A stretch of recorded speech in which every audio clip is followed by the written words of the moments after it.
Hello guys, what's up? Once again, Palaboy OFW here. So for today's vlog mga idol is tungkol ito sa nakaraang video ni Madam Angelica noong nagla-live siya. Takaw pansin ng mga netizen ay napansin na pumasok si Carlos Yulo sa kanyang live mga idol.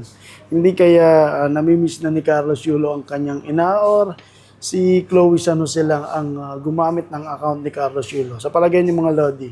So sa ganitong bagay mga idol, siguro gustong-gusto na talagang pumunta ni Carlos Yulo sa bahay ng kanyang mga magulang para humingi ng sorry. Hindi niya lang alam kung paano magsimula.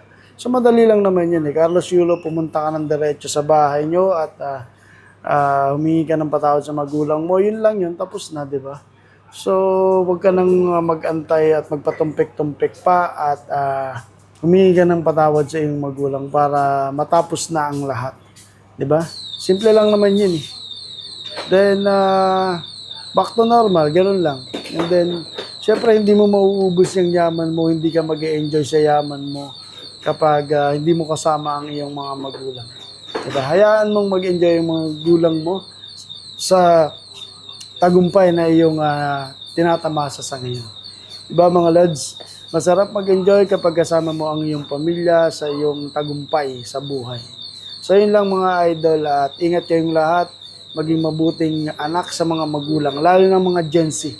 Dahil ang Gen Z ngayon ay iba na ang mga ugali.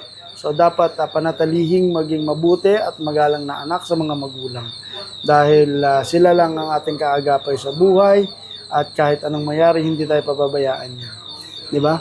Ang sabi nga ni Tatay Andrew Yulo, ang ina ay kaya mag-alaga ng 10 anak, pero ang 10 anak ay hindi kaya mag-alaga ng iisang ina lang. So yun lang po mga idol.